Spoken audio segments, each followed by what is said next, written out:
Sir, we are live now. Good evening, everyone. We welcome you all back to Chapter 9 of the Youthful IRSI web series. Today's topic is one of the most basic but yet a forgotten topic, the science and management of refraction. Our aim at the end of this session is to refresh our memory on the most important topic of ophthalmology, refraction. This subject is the least favorite for most of us, but we fail to realize how important it is. Only once we start with our OPDs and handle patients that we realize we have to satisfy the refractive needs of all patients subjectively and objectively. To help us understand the importance of refraction so that we don't rely solely on our optometrists to refract your patients, luckily, we have with us the stalwarts in today's time to guide us. Before we start the session, I would like to ask Dr. Gaurav Luthra, sir, Chairman ARC IRSI, to please inaugurate the session. Thanks, Rohan, and congratulations on organizing yet another wonderful session. I think Pooja and you are doing a great job of organizing these sessions on behalf of IRSI. And today's is especially close to my heart because, I have this big thing about getting the refraction right. And I, do feel that refraction is the cornerstone of any successful ophthalmologist and any successful optometrist and, a meaningful quality practice because to my understanding, more than 50% eye diseases probably can be, you can make a big difference and kind of sort them out just by doing a good refraction, and you don't even need to use probably any medicines at all. So if we can master the art of a good refraction, only then can we make a good ophthalmologist and do something, beyond the ordinary. So anyway, I think many of us understand this, but the nitty-gritty, and in fact, refraction is something which you continue to learn every day. I think, even today when I do a retinoscopy, a difficult one, or, anything related to refraction, I still feel that I could do even better and better and better. So I think today's speakers are really nice. I'm so happy to see the program. We have some amazing people who are, going to contribute to this program today. And I'm really looking forward to the session today. And please, go ahead and do wonders with the session. Welcome all the speakers. Thank you so much for your kind words, sir. We kick off our sessions with our first speaker, who is the head of pediatric ophthalmology, strabismus and neuro-opthal at Narayana Nethralaya, Bangalore, Dr. Jyoti Matalia. She's done a training from L.V. Prasad Institute, Hyderabad. Since her passion includes pediatric cataract and complicated strabismus, we have none other than Dr. Matalia telling us the art and timing of refraction in children, when to and when not to. Welcome, ma'am, to the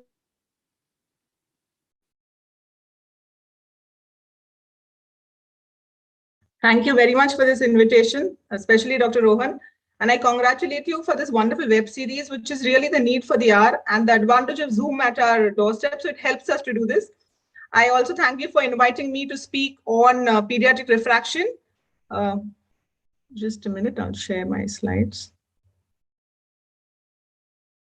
Which I think is very important because sometimes, somewhere you will see a child where you would really need to handle these children and know what to do and how exactly to do. So can you see my slides? Yes, ma'am. Right. So I'm going to be talking about pediatric refraction, when and how much to correct. At the outset, we have to understand that glasses in children is different from that in adults. And why? Because there's a difficulty in obtaining a reliable repetitive visual acuity. is sometimes difficult because the child can be really uncooperative. So for that, we have certain equipments like these retinoscopy racks. These are basically concave and convex lenses in these different numbers from 0.5 to almost 6, where you can do a quick refraction holding the child and you can get an approximate idea, which is very mandatory, especially if the child has a very high refraction. Then different visual demands, because in certain adults, we can avoid glasses, but that cannot be done in children because they have a very plastic visual cortex, which is vulnerable to amblyopia, that is development of lazy eye. They can develop squint and lose their binocular vision. So hence glasses in children becomes very, very important. And any age, we should be able to decide whether to give glasses or not, and hence the talk today. But remember, prior to that, a cycloplegic refraction is a must. And whichever you're comfortable with in your clinic, you can use, but that is mandatory before deciding on glasses. Let's understand the various refractive errors in children. And I shall take you through myopia, astigmatism, hypermetropia, anisometropia, and special scenarios. Starting with myopia. So let me try and explain the same thing in different case scenarios, starting with an 8-year-old boy who had a difficulty seeing since 2 months. As you can see, the vision is less for distance. Pinhole is good enough. Always remember that when you're doing a checking for children, do always a Hirschberg's test and do a cover test to see if there's squint or not, which is very mandatory. Yes, there is no squint here. The patient has a refraction of -2 in both eyes. So very simple, you check the cyclo-acceptance. He needs it. Both eyes are myopia and you give glasses. And you review after 4 months initially to check if the patient is seeing well. Change of glasses, thereafter a yearly checkup is also okay. Now let's look at a case scenario 2. A 1.5-year-old male child having a preterm, and we expect with preterm myopia coming up, had a history of neonatal seizures. Ocular examination shows that central steady maintained, that's the CSM, and no resistance to occlusion, telling you that equal vision in both eyes. So as I said, always look at squint, and that will also decide whether you really need to give glasses at that time or not. So no squint, no nystagmus, everything is perfectly normal. And his refractive error is -2 with -1 in both eyes. So you see it's similar to the child which we saw was 8-year-old, but this is 1.5-year-old. So what do? Reassure the parent, do not give glasses, wait and watch. Because for this child, all what he is interested in close viewing.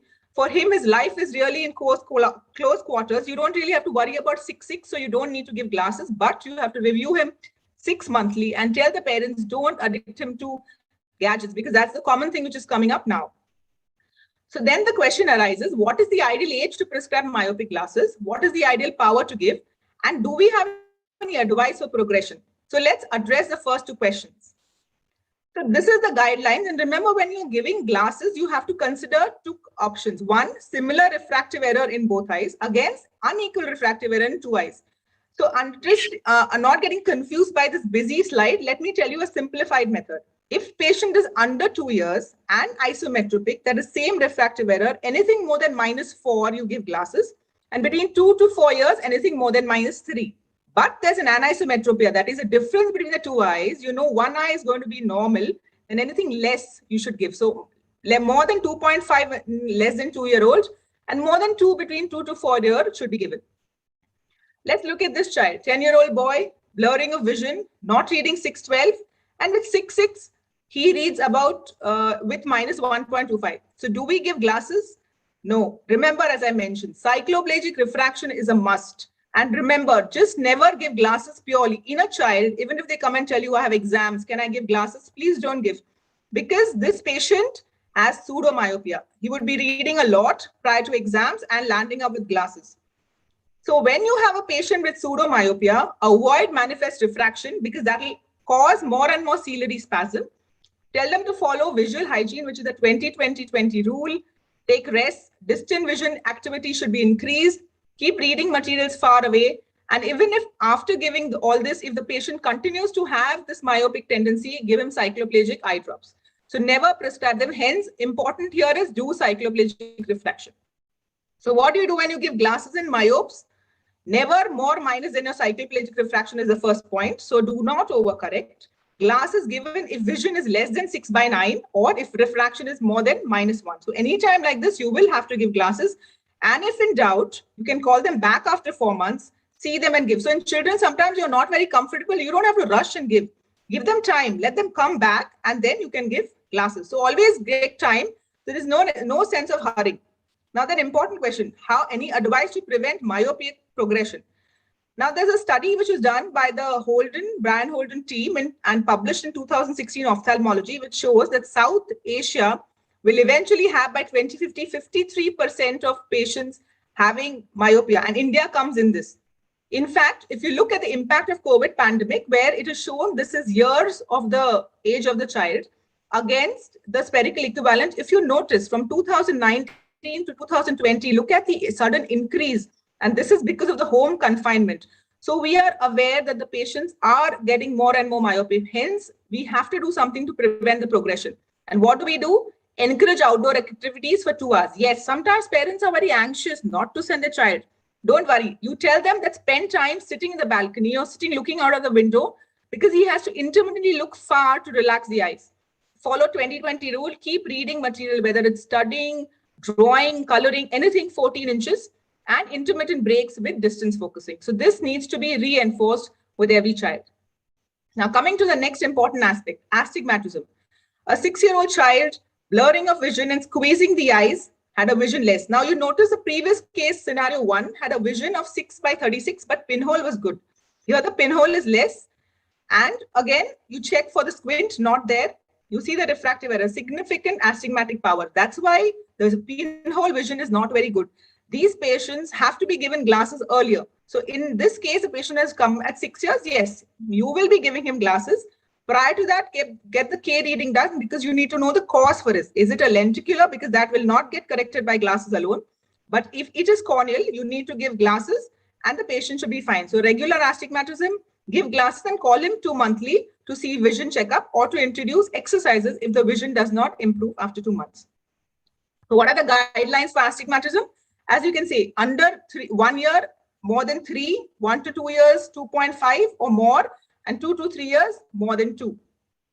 Now, the third important, hypermetropia. Let's look at case scenario 4. An 8-year-old boy wearing glasses since the last 3 years. You can see the glass power is +3 in both eyes. Vision is good. He is again orthotropic, no squint, and rest everything is fine. Look at the refractive error. Now, the glasses given are almost +2 diopter less than what is required.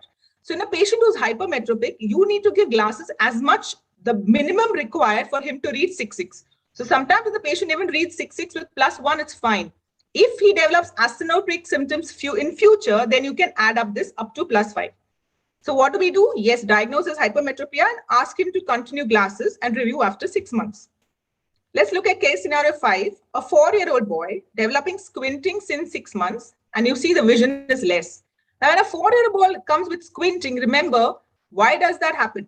He has an esotropia, if you notice, which is about 20 PD for distance and near. So as a child gets older, his interest in exploring things starts improving. He wants to notice things because of the presence of this, he develops a squint. Now notice the EOM is full, that is the extraocular motility indicating a comitant esotropia, which means this is not something like a 6-nerve palsy. So we know this is related to the glass power. So what we need to do, the refraction, and if you see it's a hypermetropic power.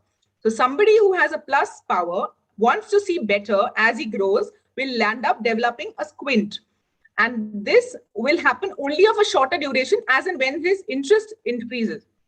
So what do you do for him? Give glasses, you give full correction and do a squint assessment. Now post squint with the glasses, if you do the squint, you notice the eyes are absolutely straight.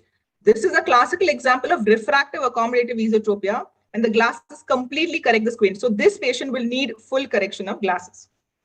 Now let's look at a similar scenario. 6-year-old girl squinting since 1 year, no history of wearing glasses, vision is not as bad, has a left eye squint, similar like a congenital, a comitant esotropia left and going into alternating. See, the amount of squint is now less, and the refractive correction in both eyes, that is a cycloflash, is also about 2.5. But you notice the vision is not significantly less here. So as we learned, when there is squint, we'll give full correction with glasses, as you can see, and call him after 6 weeks for cover test. So cover test done for distance does not show significant squint, but for near, the squint tends to be there. That means squint is corrected for distance, but not for near. So what do? You give a trial of bifocals. So you give bifocals which cross the pupillary axis so that he, whenever tries to attempt to see for near, the squint gets relaxed. And if you see the squint has disappeared. indicating that this is an accommodative esotropia with a high AC by A ratio. Hence, when you're giving glasses, especially hyperopic glasses, check the squint before and after the glasses for distance and near, because then accordingly you will plan. And remember, once you've given the bifocals for an accommodative ET, ensure that it cuts the pupillary plane, because you want the child to forcibly look below it. Otherwise, he will not want to see it because his vision is not the problem. And secondly, you need to taper off the bifocals before he enters the teens. So what are the guidelines for hyperopia? That will depend entirely on the presence of a manifest deviation or not. No manifest deviation, you can wait easily up to 4.5 between 2 to 3 years and up to 6 in less than 1 year. But if there is esotropia, you need to even give glasses as short as 1.5 diopter sphere between 2 to 3 years, 1 to 2 years about +2, and 0 to 1 years about +3. Now let's go to anisometropia. A 9-year-old came with sudden vision loss in the right eye, wearing glasses. You see the vision is significantly less in the right eye compared to the left eye. The patient has a right exotropia as classically seen, and look at the refraction. It's +7.5 with -0.75 cylinder in the right eye. Left eye is almost kind of plano, and you do a cycloacceptance also. So what is your diagnosis then in this case? Hypermetropia right eye with anisometropic amblyopia and sensory exotropia. Now notice the patient has complained only 2 months ago. That cannot be true. So you need to even probe and find out how that happens. So many a times you will come to know that incidentally the child has closed one eye and realized he cannot see, because this cannot happen overnight. So this is what tell you that this is not since, this is definitely since birth. And how do you advise? Give glasses or contact lenses. Now remember, if this is an axial related for which an axial length is mandatory, then glasses will work, because according to Knapp's rule, the image size remains equal and the patient will be able to fuse well.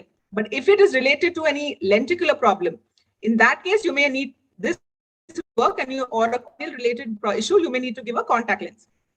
You give patching for the left eye and review after 3 months to see if it tends to improve. So what are the guidelines of anisometropia? You need to understand it differently for myopes, hypermetropes, and astigmatism. And between 0 to 1 year, anything between 2.5, whether it's plus or minus or astigmatism, should be given. Now, 1 to 2 years, myopia up to 2.5, but hyperopia and astigmatism up to 2. And 2 to 3 years, 2 for myopia, plus 1.5 for hyperopia, and 2 for astigmatism. Now, you need to know why would you have a unilateral error? Yes, one is antimetropia or anisoconia. Antimetropia is one eye is hyperopic, other eye is myopic. And this will cause asthenopic symptoms, fusion capability without lens correction, and best unaided vision of the hyperopic child is what you have to look at. But anisoconia is difference in the image size between the two eyes, which is not much common in younger. But as I explained, if the Knapp's rule works for an axial problem, but otherwise you may need to give a correction with contact lenses. And the final part, the special scenarios. Let's look at these cases. A 4-year-old with defective vision and occasional squinting, not using glasses. Vision is 6.9 in the right eye, but 6.18 in the left eye, indicating that could be the squinting eye. Ocular motility shows Hirschberg is central, but a cover test shows an intermittent divergent squint, and it's about 10 PD exotropia. The stereopsis is still good. So do a cycloflash and you'll notice there is some sort of a myopia which comes in. And like when there's myopia with an intermittent divergent squint, you need to know that by giving glasses, you can control it. So both eyes myopia, intermittent exotropia, and you give glasses. But I want to show you how glasses really work, because you need to call them back at 3 months and see if the squint is disappeared or not. So when you're doing an alternate cover test here, you can see that there is no squint absolutely. But when you lift the glasses, you see the left eye drifts out, and you can easily make out the low vision in that which was initially there. So how well a squint, which is exotropic, gets controlled by giving myopic glasses. Now let's look at two similar scenarios. One is a 6-month-old baby underwent lensectomy in both eyes. 7 days after the second surgery, both eyes are quiet. Then immediately you look for the post-dilatant flash. Here we have not put in an IOL. You have a refractive error as mentioned. You need to give glasses. But remember, because anytime in any of your practice, you will be operating some child or the other. So remember that if it's a child and it's less than 6 months, you don't need to give bifocals. You have to give single vision glasses with +3 add. So this is the refractive error. In addition, give alternate eye patching, because you don't know which eye is going to be better than the other. That should be for minimum 2 hours daily. And you review every 3 monthly to see how the vision develops. So a little recommendation that if there is a patient who's undergone cataract surgery, if it's less than 1 year, give single vision glasses with +3 add. If it's 1 to 2 years, give single vision glasses with +2 add. 2 to 3 years, single vision glasses with plus one ad or bifocals, because nowadays schools are starting, as in teaching is starting even before 3 years. So you can decide, and bifocals can be introduced earlier, but definitely after 3 years, bifocals. Crypto also does well because the child automatically understands that he has to look through the lower segment. But in certain children who are delayed in development, you can do a D-bifocal. Now, another scenario, similar, but if it is a unilateral cataract, that means only one eye has undergone cataract, the other eye refraction is normal, you need to give contact lens for the right eye followed by patching. So remember, in this case, you cannot give glasses here because there is an anisoconia. The image difference between the aphakic correction in one eye will be significantly different. Yes, children can adapt well, but that is not our criteria. We want some amount of good fusion to develop, some amount of stereopsis to happen. So please give contact lens in the right eye, followed by patching to reinforce the vision. Now, case scenario 10, a 5-year-old male undergone penetrating corneoscleral wound repair 3 months ago, underwent cataract surgery a month ago, has a corneal scar. It's aphakic. Fundus is normal. So you can see with plus 18 is 18 the vision, and plus 11, sorry. And this is a refractive error. What do you do? Contact lens for the right eye. Remember here, again, same thing. Aphakia, unilateral, you have to give contact lens. The other advantage of giving contact lens here is there's a corneal tear repair done. So this contact lens will help coat that surface and make the surface regular and help in seeing. And you give bifocals for the right eye, plus 3 near ad for right, plano for the left eye, and patching should be done. So in certain scenarios like here, when the child is already developing some amount of amblyopia, patching can be started immediately to reinforce the vision. Eventually, you should be able to put a contact lens in this eye so that, a permanent lens in the eye, and then balance the refractive error accordingly. And finally, this case scenario 11, where a 5-year-old child came for congenital cataract, underwent IOL implantation in both eyes. Ocular examination showed eyes are quiet post-surgery, but some amount of esotropia present in the right eye. Vision is basically less in the right eye compared to the left eye, as you can see, and a refractive correction. Yes, so here you will give the full correction. You will give bifocals with plus 3 ad and the left eye patching. So remember here, you are not giving alternate eye because you know, or even in unilateral cases, you know it's the one eye which is problematic. So you need to just close the better eye to give the best effect to the child. And in children, you need to follow them up more regularly because the effect that can come also is good. And if the parents are a little more not motivated and not really doing patching, then you will not understand exactly whether the vision. So call them more often in children when you really want to know. Also, sometimes your retinoscopies may not come very good.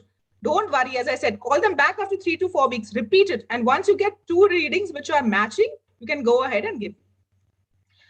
So whenever you have a refractive error and symptoms like fatigue, burning, headache, limited reading tolerance, remember we are either looking at an astigmatism, an isometropia, or a muscle imbalance. So hence checking of all this is very important. Now, whatever these guidelines I have told you are something which have been put in by American Academy. But keeping that in mind that this was long ago done, we, the pediatric ophthalmology expert group, decided under the leadership of AIOS to have our own national consensus statement, which we published in IGO in 2020. And then we realized how we can use it for our population. And this is much simpler. So this is like the take home. So if you have an isometropia with myopia, anything more than -3, irrespective of the age, you will give. And for over 2 years, depending on the refraction. If it's anisometropia, again, more than -3, and anything over 2 years as per refraction and as per the vision. If the patient is on the other hand hypermetropic and isometropic, anything more than 4 if it's no manifest deviation, and anything more than 1.5 if there's esotropia. On the other hand, in anisometropia, anything more than 2 for under 1 year and anything more than 1.5 for over 1 year is to be considered. And finally, for astigmatism, more than 2 under 1 year and more than 3 under 1 year and more than 2 for isometropic refractive errors. And if it's anisometropia, anything more than 2.5 under 1 year, so just 0.5 more than 1 over 1 year. So basically, remember, yes, we have these guidelines, but these are not 100%. You need to individualize per age, depending on the child's growth, his education status, depending upon his mental status. All this will define what you really need to do. So when do you time for screening? Neonates at discharge, high-risk cases within a month. But between birth and 3 years, one screening by an ophthalmologist is a must. 3 to 5 years of comprehensive eye examination by an ophthalmologist at least once, and 5 to 8 years will be done. So ideally, every child should have got one checkup done under 3 years or definitely under 5 years. And this is why guidelines that we have eventually published.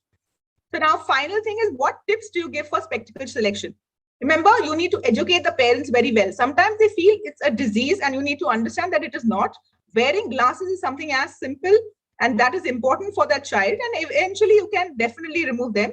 Also reassure them that once the child starts wearing glasses, he will appreciate the difference and he will accept and wear the glasses, and his life will also change. And many times the parents realize that and they come back and give you the same feedback. Remember to choose a shell frame because that leaves less marks. A proper fit and comfortable is very, very important. And use the plastic or polycarbonate. Polycarbonate are a little expensive, but they can use the CR39 initially. But unfortunately, they are not scratch proof. Once the number remains stabilized, you can go to polycarbonate. Remember, a glass should not be like this, fitting down. So what you need to understand is look at the temples. Beyond it, it should not be crossing the ears. Otherwise, you can easily, and how do you check it? By pulling it in front. It should not sit on the neck. So this is our important things that we need to look at, because if we tend to not see all this, once the child will really not use a glass, he'll look above it. And secondly, the effect of using a glass will not serve the purpose, and they'll start rejecting the glasses. So how do you select a frame? A frame which is round or oval, which sits comfortably on the eye, such that it covers the eye completely and the eye is at the center of the frame, with the height at the level of the eyebrow. You should pull and see, they should not come in front. And if you look at the temples, they should be right snugly fitting around the ear with a headband. So if you have a glass like this, you know the child will see through it and it will serve the purpose. So the final take-home message is, cycloplegic refraction is a must in a child. Spectacles to be given depending on the visual needs, and use a correct frame and a correct glass for every child. Risk of amblyopia to be explained because that's very important, and hence children should be given glasses at an early age and treat if present. Thank you very much for a patient listening. Thank you so much, ma'am, for the informative presentation. And thankfully, this is a recorded webinar because we'll go over this again. It constitutes all the aspects that we can encounter in pediatric cases. All your 10 cases are pretty much, they sum it up of when we should be giving glasses and how should we be prescribing glasses to youngsters. I would like to welcome Dr. Himanshu Mehta, sir, President of IRSI, who's joining us on the show. Sir, your thoughts on kids, how to do a refraction on kids, because this scenario has changed. And especially in the last 1.5 years, 2 years, ever since COVID hit and lockdown came in, I mean, the requirement is more for intermediate than for distance, because all that blackboard, looking at projectors in classrooms, all that is over. So the requirement has now shifted to near vision and intermediate vision. How do you tackle? I remember there was a patient in your clinic when I was around, such a smart kid, and all that kid wanted that, I want to see my iPad clearly. I don't care about anything else. My world is iPad now. So, how has the scenario changed in the last 2 years? Thank you. Thank you for inviting me on this young ophthalmologist forum that you guys have created. It's a wonderful forum for a lot of people to learn, including me. Refraction is a most neglected subject in the junior age group that I've seen over the years. In our training, first 6 to 8 months, we were in that Lal Batti room in KEM. And so Jyoti is smiling, right, Jyoti? Yes, I remember. Yes, I actually did that, and literally almost Lal Batti, and then as seniors, we went to the other side. We only did retinoscopy. And I really believe that my retinoscopy is so good. I can do keratoconus also, just looking at that, yeah. This is what I'm saying. We used to hate it. It used to be hot, stuffy, dirty. And the worst is everybody. The ward boy gives you gali, the sister gives you gali, patient gives you gali. It's a closed room. You can't see anything. And those oily bhayanis come with a lot of oil, and you have to keep doing those refraction. You don't understand a damn thing. And yet, but as Jyoti said, whatever it is today, without an AR, confidently that we can give an access and we can give a number without doubt to a patient. And thanks to that training, and that is missing big time in the younger generation. They're all dependent on either the optometrist, easiest thing, passing on the buck, or they send it to, like a policeman. Go there, go this room, go to that room. So, or the auto ref. The easiest thing is the auto ref. Never do they do their own refraction. If I was to put 100 postgrads right now, I promise you that most of them will not come with the correct answer. This is the unfortunate part. When cycloplegia, when tropicocele, when what, why this for the child, why not for the adult, what is what, classically our time was aphakia. So giving +10 with +2 was like, what she explained right now, +23 with -2. What Jyoti gave. It's something very simple. We used to do that routinely for every patient. Even the axis, there was nothing. So a streak retinoscope was like a luxury. We used to have that a regular retinoscope. So brilliant, Jyoti. What she said is something very, very important for everybody, because pediatric population is 40% of the population, and every ophthalmologist is going to get it. You're not going to keep referring them to Jyoti every time, unless you have complications, you have problems. Brilliant presentation, Jyoti. I must compliment you. My regards to Himanshu also. Yeah, sure. Thank you. And no, but that's very true. Actually, as an ophthalmologist, you'll always see a child. You get a family, even if you're seeing adults, they will get their children and say, please see. You would have operated some child with a cataract or something. So you at least have to know how to handle them, because they are in the growing phase. If you don't know what to correct for them, then their entire life, is dependent on you. So you need to have it, and all it is to understand what to do. So that's important. When homide, when atropine, what is the squint, and most often than not, few pediatricians, but most grandparents and everybody is under the opinion that when a child develops squint, kuch nahi, acha ho jayega 2 saal mein. Yes. And unfortunately, if you are very clear and you told the parent, if you come in the first 15 days, I have reverse squints. And I'm sure Jyoti will agree with me that by simply giving numbers at the right kind of number that you give, you can reverse. The other thing you mentioned was bifocal progressive glasses or a bifocal glass.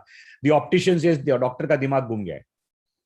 And they try to be Detshana, but digest this. It makes a huge difference in almost all my pediatric cases that I see with squint.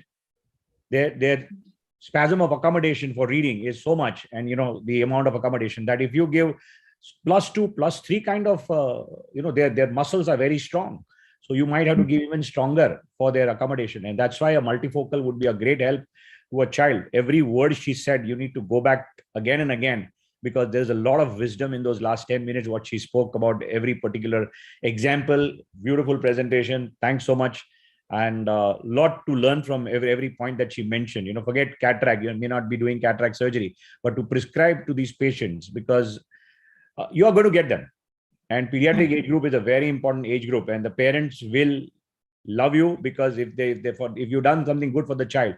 Yeah, one more thing that I want to tell you, will have to be, like she said, you'll have to call the patients for amblyopia correction, because out of love, when the child is cribbing and crying, the mother or the grandmother or the grandparents, "Arey chodo na, doctor bolta hai, nat lagao, wo patch mat lagao, bachcha kharab dikhta hai." And I have to tell the parent that, look, today out of love you are doing this, but at 18 the child will tell you that, why did you not slap me? Yes. You are wrong. Yes. I am not wrong.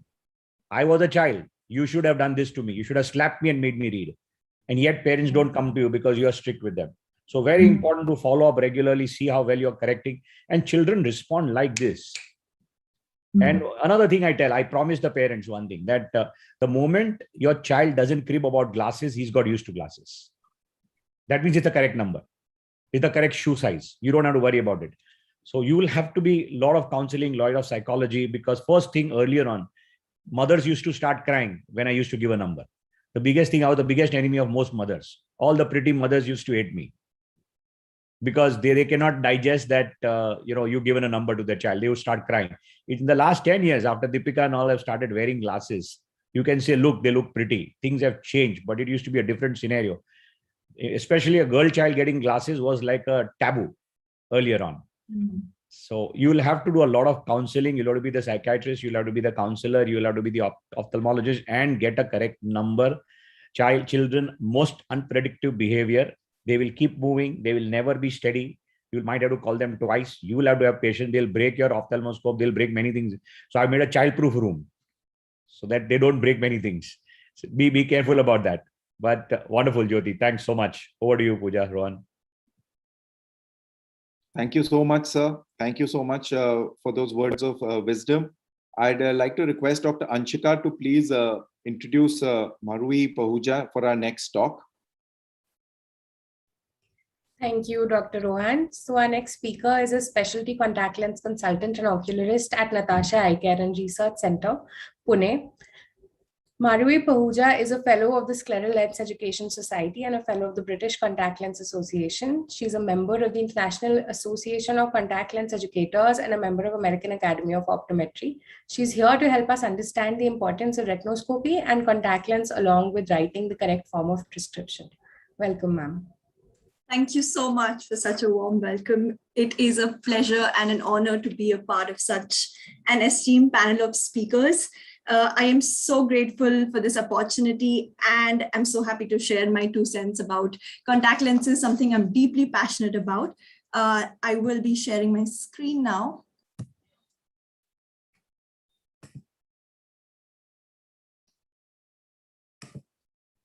Okay, can we see this? Yes, it's visible.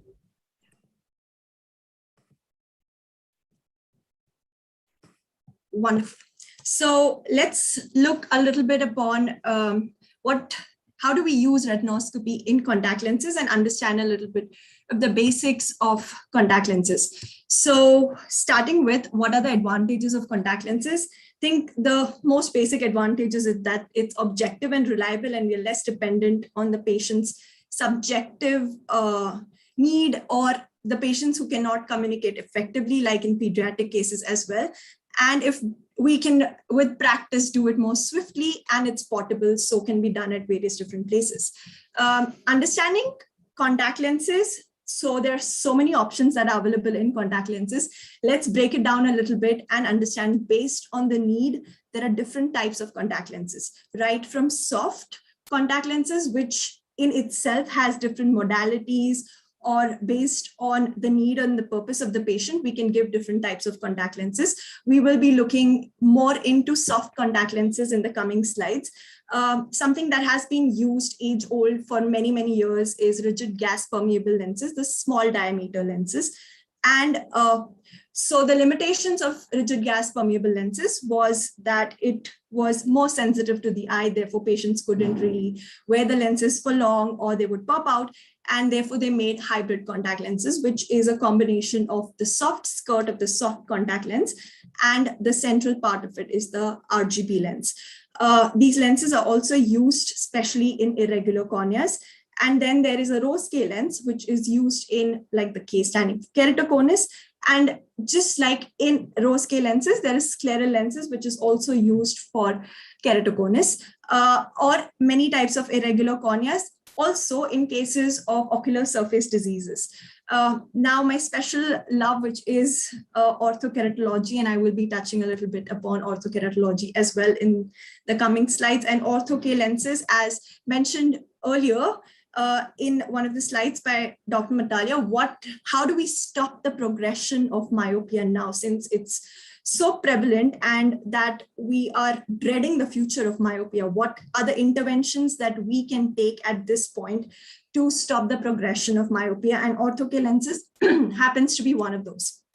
So based on the type of contact, based on the purpose of contact lenses, there are 4 types that we can divide it into. The first is the optical correction. The second is therapeutic. The third is to enhance the performance, like in cases of color vision blindness. And then the fourth one is cosmetic, to improve the appearance of facial features.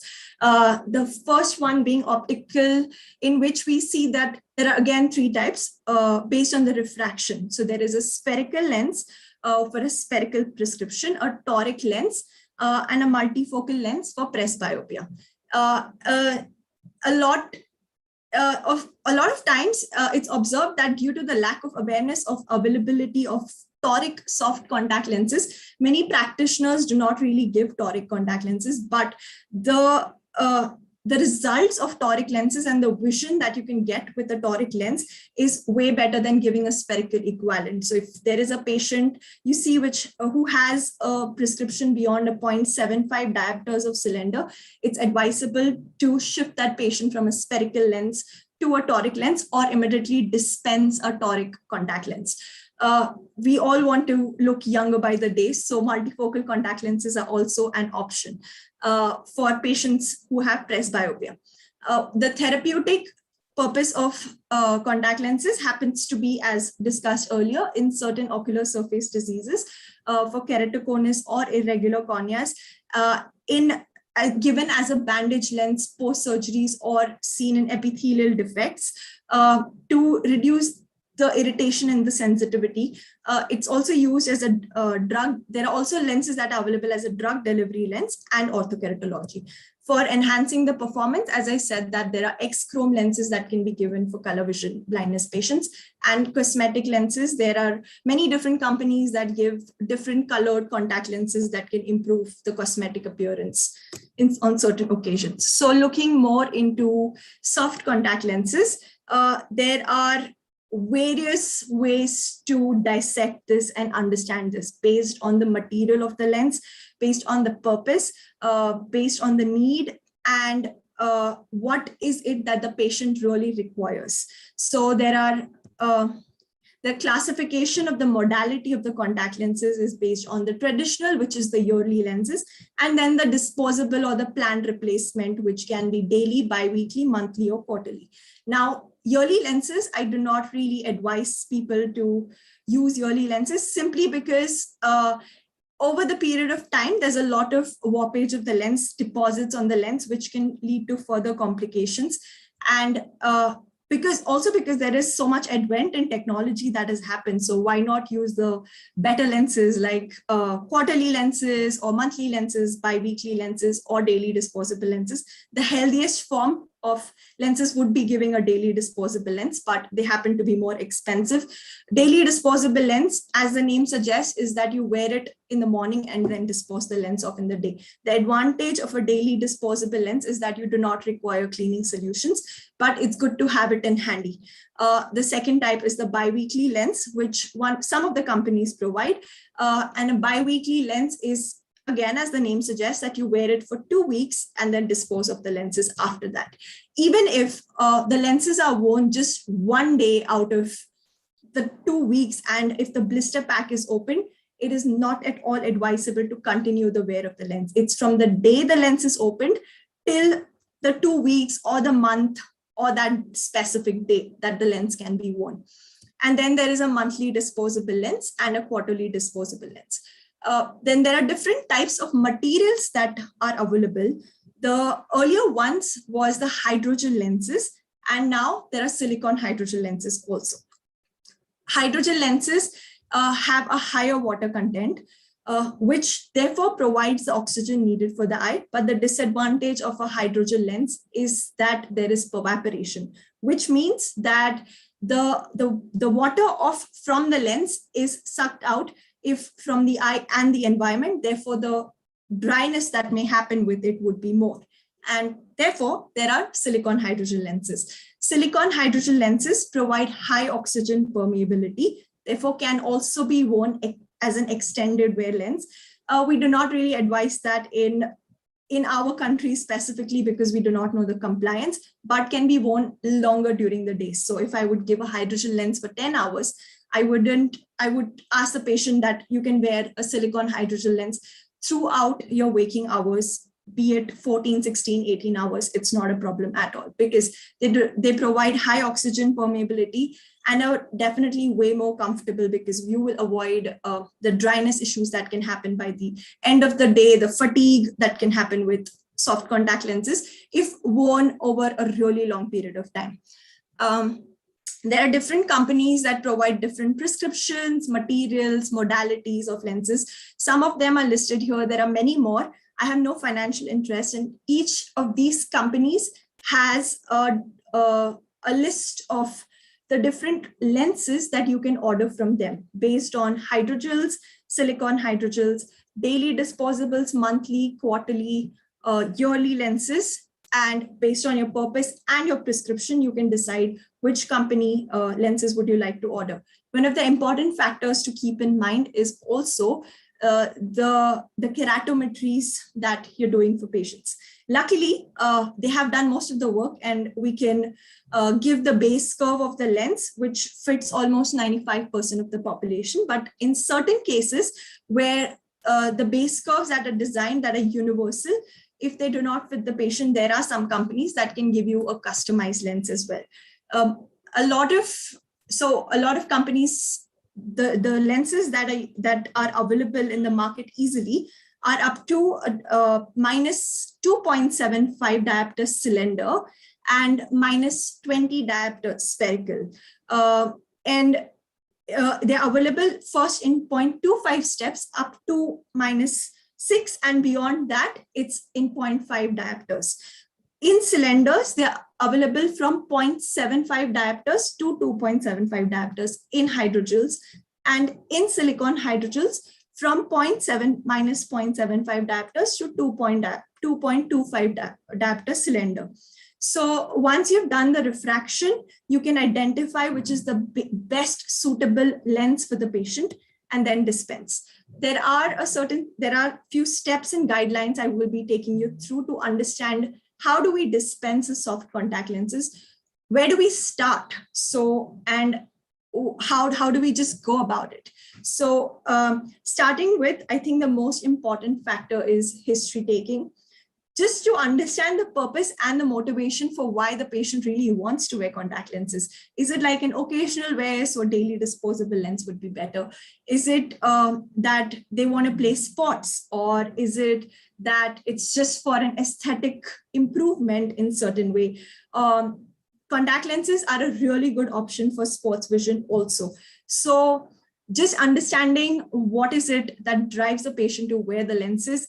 Is it like a parent telling the child that, oh no, you shouldn't do this, but the child is quite motivated? So in that case, having conversations and really giving that chair time to the parent as well as the child and any adult as well is really important, because you're giving them a visual aid, and the compliance of what they do with it after, once you've dispensed it, is very, very important and is a crucial factor in determining if the patient is going to continue wearing this or is going to land up into dropout.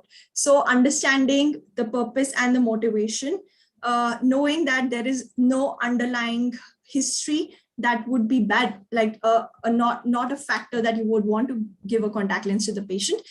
Then seeing the visual acuity and how much improvement happens with the previous glass prescription and what is the uncorrected visual acuity of the patient. Doing a thorough slit lamp examination, so you know that when the lens goes in the eye, it's safe. And then, of course, a retinoscopy refraction and a keratometry reading. How to make your contact lens refraction. I think this is the most important slide in the entire presentation.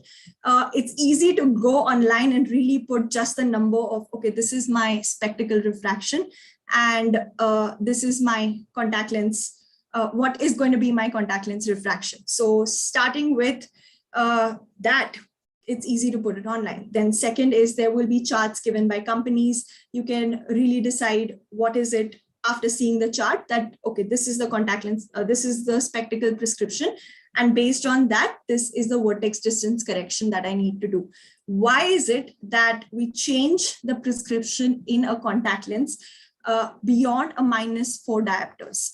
So the vertex distance from the spectacle plane to the corneal plane is different. It ranges anywhere between 12 mm to 20 mm.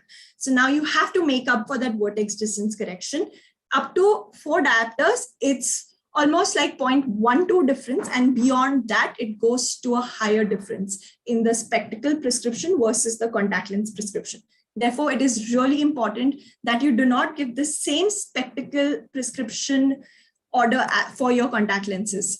So let's just try and do this formula and apply it and keep it in handy whenever we do not have our cell phones or we do not have these external devices that we are dependent on, and do a little bit of math and use our brains to know that how do we do this vertex distance calculation.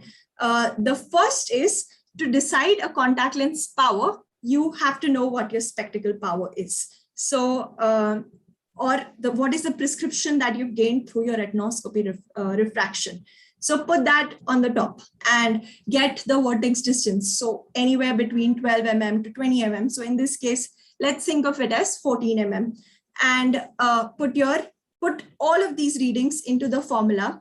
In For a -6 diopters, when you do the calculation, which is -6 divided by 1 minus 0.0014 in meters into -6. So that 1 minus becomes a plus. And in a hyperopic number, it stays minus. So you subtract it in a hyperopic and add it in a myopic prescription. When you put all the readings into the formula, you will end up with a 5.53 diopter prescription for contact lenses. Now, there's no lens that is available as a minus 5.53 diopter. In that case, what needs to be done is the closest power is, of course, minus 5.5. So you will end up prescribing a minus 5.5 diopter to the patient. The first visit that's done after determining the basics of what lens needs to be ordered. So for example, in this case, you have determined that this patient wants a silicone hydrogel lens, a monthly lens with a minus 5.5 diopters, and wants to wear it on an everyday basis. You get the lens, you call the patient for a trial. In that, what do? For the trial lens, assess the fit of the lens, the centration, the toric markings, how the lens is sitting in the eye, how comfortable is the patient. All of these factors are very, very important. Then assess the vision with the lenses in the eye. Do the retinoscopy over the lenses. Now, this is a very important step, and the use of retinoscope is something that can really come in handy when you're giving a contact lens, when the contact lens is in the eye. So after that, you see where is the axis of the toric lens, and if it is parallel or perpendicular to the axis of the retinoscopy streak is parallel or perpendicular to the axis of the lens, that means that it's a good lens and that you can dispense this and you do not see, you have a neutralized reflex. But in some cases, you will see that this is not working and the streak is not in alignment. In that case, you either change the lens completely and try and give a different base curve and a different company lens, or you do something called as the Lars rule, that see up to what degree is the rotation of the axis. And if it is rotated to the observer's left, you have to do the addition of how many ever degrees it is. And if it is to the observer's right, you have to subtract it from the degrees that it has been rotated. Then you check the toric alignment. And the most important step is the teach, that how is it that you use the lenses when you're back at home without really having the support of the practitioner. In that case, how do you wear the lenses? How do you remove the lenses? How do you store the lenses? When is it that you replace your contact lens case? When is it that you clean your contact lens case?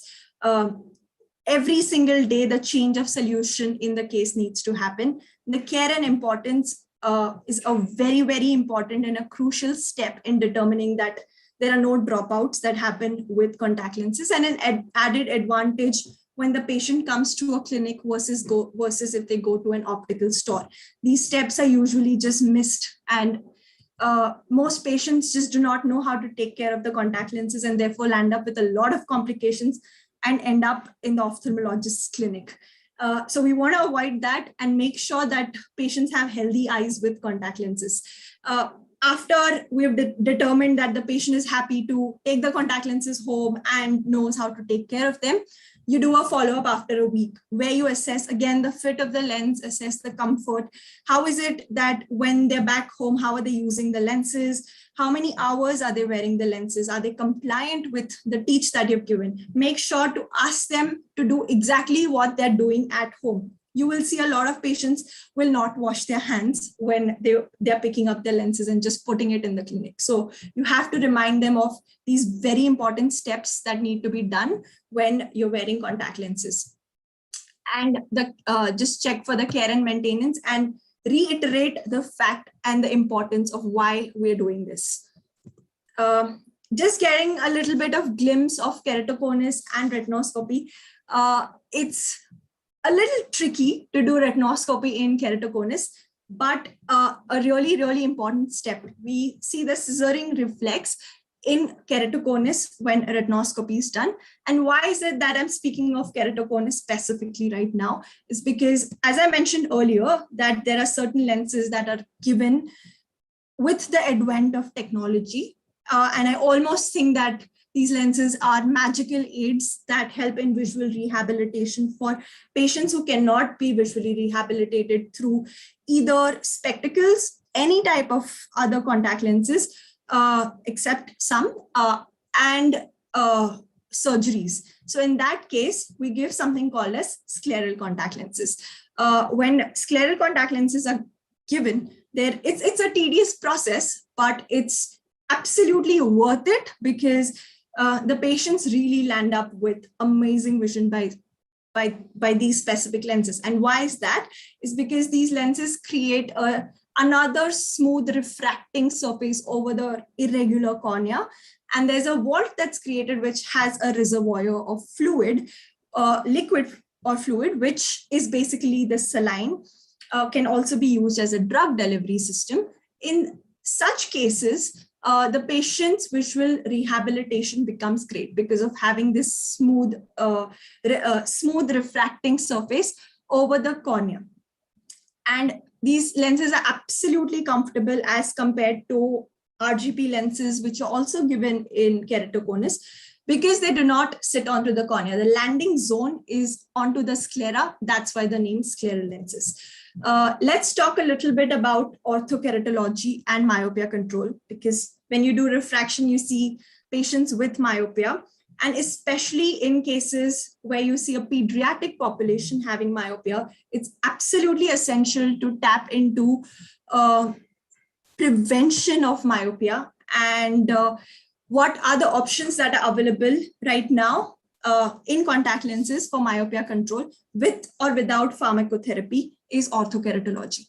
What orthokeratology does is that you wear these lenses overnight, sleep with the lenses, get up in the morning, take the lenses out, and throughout the day, you do not wear any other form of correction.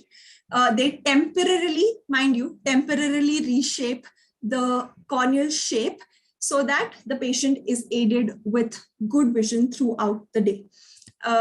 It is a reversible procedure. So that's a really good advantage of orthokeratology lenses. And the way these lenses alter the shape of the cornea, they help in myopia control. And why is it that we're looking at myopia reduction or myopia control is because myopia reduction of 50% will reduce high myopia frequency by 90%, which is a really big number. So let's look more into what is it that we can do to reduce the progression of myopia. Just summing it up, what are the advantages of retinoscopy in fitting contact lenses is that in pediatric population, it's a really, really good step. It is something that is essential. There is no way out but to do this. In fitting toric contact lenses, and like I mentioned, in assessing the fit of the toric contact lenses, the degree of rotation that you see. Also in long-term follow-ups, there you'll see that you can detect scratches, surface haze in contact lenses with retinoscopy faster than you would with that you could have easily missed. And in cases of diagnosing keratoconus and other corneal irregularities. A recent study investigated that the validity and reliability of retinoscopy as a screening tool for keratoconus in comparison to Pentacam Scheimpflug camera as a gold standard has determined to have 98% sensitivity and 80% specificity for detection of even early stages of keratoconus. So a 15 to 20,000 device is as good for screening, mind you, only for screening as compared to a 35 lakh device. So let's get our hands on to learning retinoscopes and getting a little more practice into it so that we can be less heavy on our pockets as well. Thank you so much. And I pass it on to the organizers. Thank you so much, Mayuri. That was an amazing presentation. So many important points and educating us on so many things we were really unaware of. We now welcome Dr. Krishna Prasad Kudlu and Dr. Rajesh Sinha to our show. Thank you for taking out our time and being a part of our webinar. Dr. Kudlu, as we were discussing with Dr. Jyoti and Mayuri, you spoke about the importance of counseling.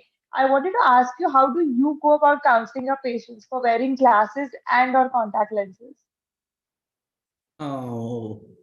Counseling the patient for wearing, of course, since I've been practicing last 25 years.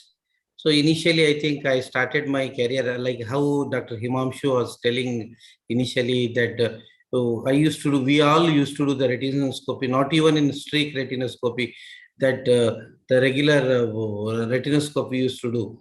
So even in initial of my practice, I used to do, in spite of, I used to take autorefractometer, even though I had a autorefractometer initially, but I used to do a refraction, and I only myself used to convince them for glasses, because when I started my clinic way back almost 21, 22 years before, that time I had a opticals also. So in fact, Rohan wanted to talk to me, wanted to talk to everybody regarding the optical setup. So what I used to say about, I used to convince the patient that you have to use the glasses, because a lot of patients, especially kids, they never used to like to wear glasses. We need to spend time with them.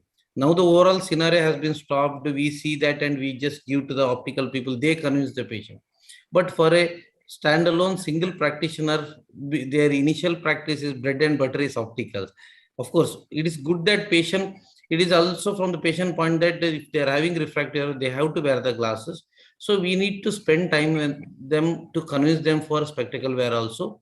Even for the patients, what I used to do, of course, I do have got a whole refractive suit in my practice, less than years of 18 years, especially kids more than 12 years. Girl child, always I used to convince them for going for contact lenses. Of course, as Pooja said that contact lens, of course, girl child, especially parents, some of the parents will never be even aware of that there is something called contact lens. So we have to understand them. What I do is I got a monitor in my chamber. I put them on and I show them that even nobody will be knowing that what kind of refractive they are having. Only as a doctor, my suggestion to you all that we need to counsel the patient whether to wear the glasses, whether to go for contact lens or refractive surgery, even any of the procedure what we are doing. Thank you so much, sir. Dr. Rajesh, sir, I just wanted your opinion on the Ortho-K lenses that were mentioned, sir. So what's your experience with the Ortho-K lenses for myopia? Well, Ortho-K does have a role, definitely. There's no doubt about it. And what I personally feel is that, there are cases, I mean, we are refractive surgeons, we are people who prescribe contact lenses, we are the ones who would also like to do Ortho-K. So there is a subset of patients who are not fit for any refractive procedure, or who don't want to undergo refractive procedure, who don't want to undergo a permanent procedure, permanent change in their cornea or whatever. There is a subset of patients. I mean, there's no doubt about it. And there's a subset of patients who are not very keen for contact lenses also for regular use. So definitely in such cases, orthokeratology does help, and it is quite a useful tool. So for us, it is like those who are, not into who are not falling into any of these categories, that who are not willing to go for refractive procedure, somebody who is not, fit for refractive procedure, that patient definitely will be very happy with orthokeratology. Apart from that, routine myopes also can be, another very important indication for orthokeratology is individuals who are not having a stable refractive error. Because for any refractive procedure, you want stability of refractive error. And if the patient does not have a stable refractive error, such a case can very nicely be handled, and their cosmesis, I mean, these days, a lot of people are very much keen for cosmesis. So all these things can be very well handled. And I was just listening to Marui. I'm sorry for joining late because I was in some other meeting. But I was listening to Marui, and I know about her that she's very good in all these. So I mean, it really helps. and it does work in a subset of patients. That is what I feel. And particularly, as I said, that, unstable refractive error or those who are not fit for refractive procedures, they are very suitable candidates for orthokeratology. Rohan, it's Yes, like sir. as Rajesh said that, I still remember way back around 15 years before, people used to think about orthokeratology. Then all of a sudden, in between 5 to 8 years gap, that nobody used to think about orthokeratology. But last 1.5 years now, all of a sudden, most of the institute in India wants to once again start back the orthokeratology. Looks like there is a lot of scope is there for the orthokeratology. I think the coming days, I think this is the one more specialty I think every big institute, I think, should have in their armamentarium.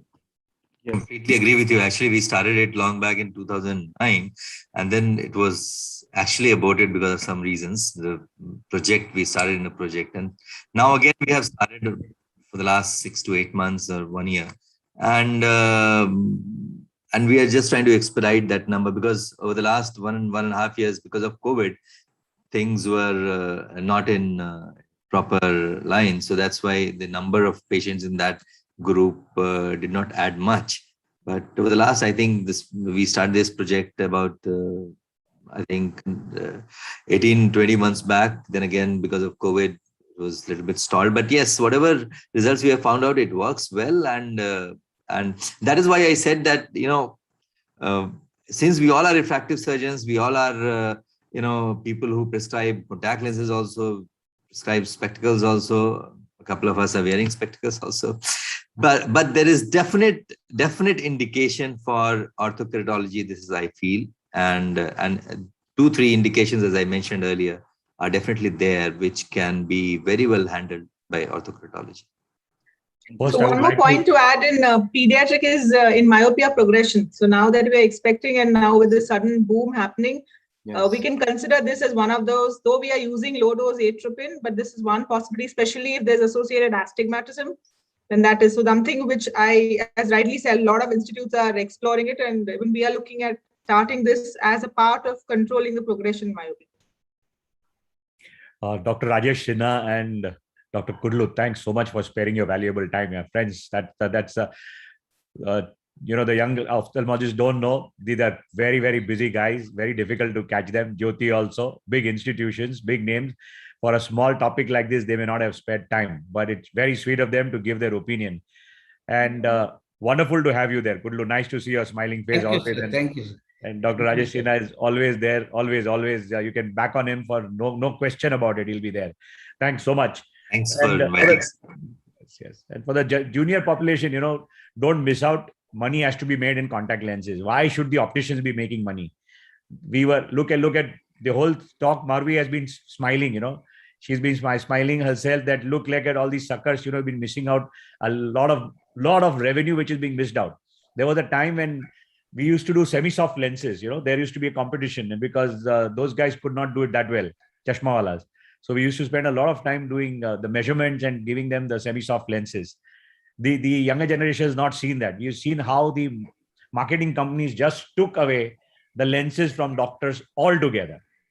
And the chashmawalas. And now the chashmawalas are also facing a tough time because everything has gone online and somebody's beating them. The Tata company, which is, which is that company who's selling cheaper than the MRP or even cheapest. Lenskart.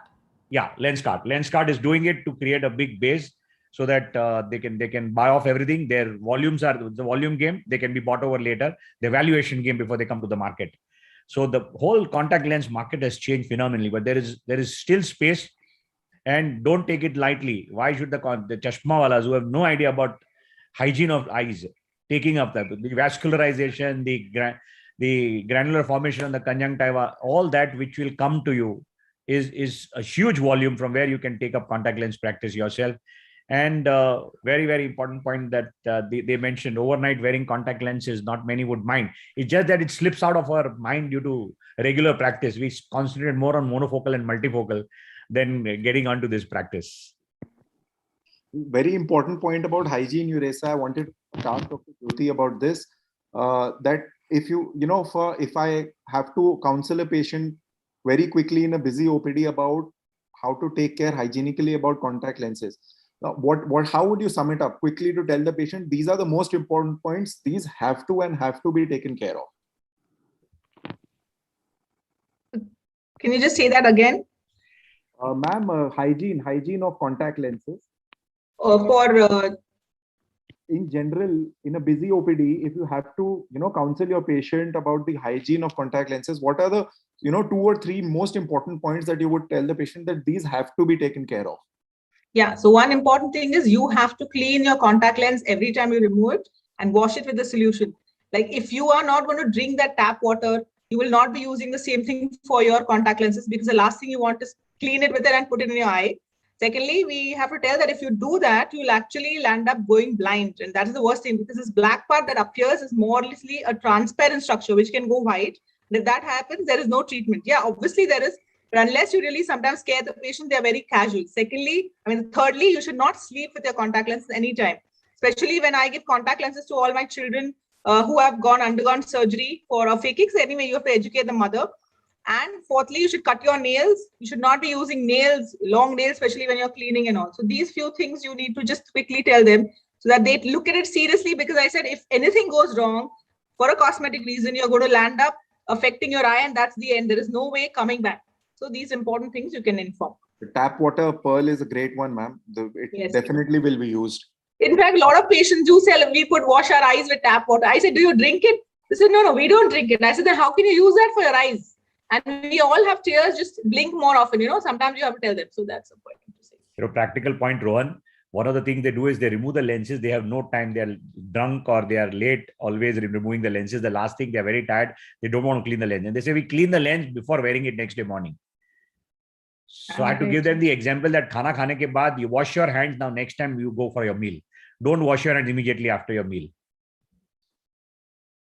That's the only thing which registers in their mind. Give them a practical example.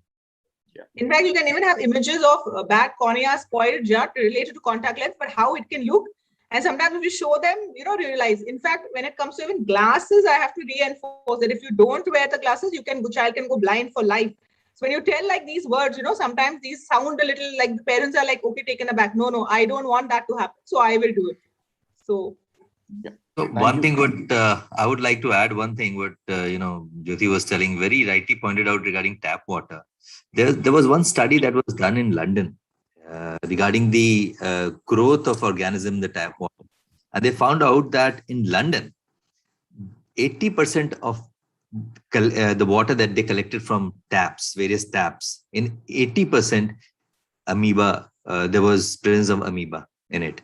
So in a tropical country like ours, we will have much more than what we had in UK, in London.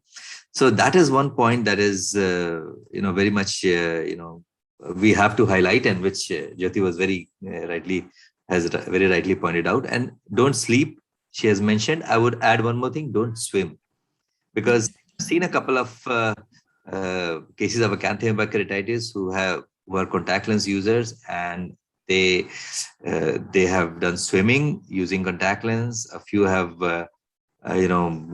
slept using contact lens, and all these cases have come to us with the acanthamoeba keratitis. So these are a few things which yes, we have to take care as far as hygiene is concerned.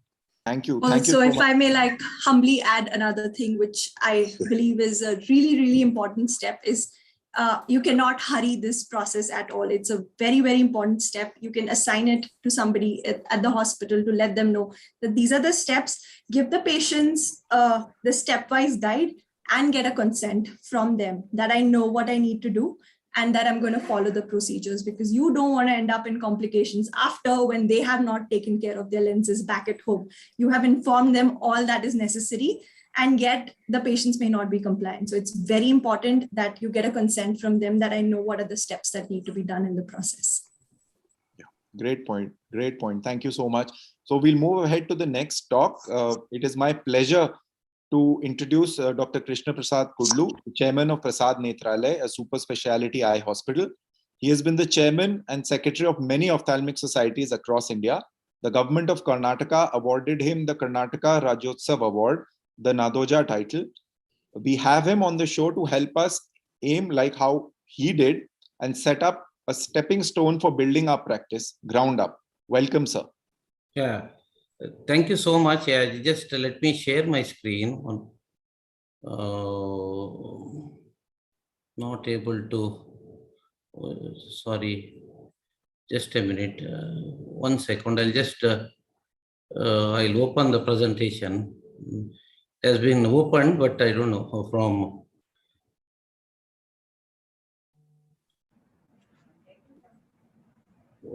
Sorry for the inconvenience.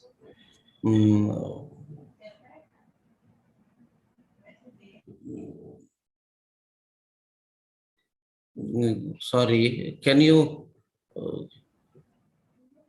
see my screen? Yes, sir. Yes, sir. Now it's visible.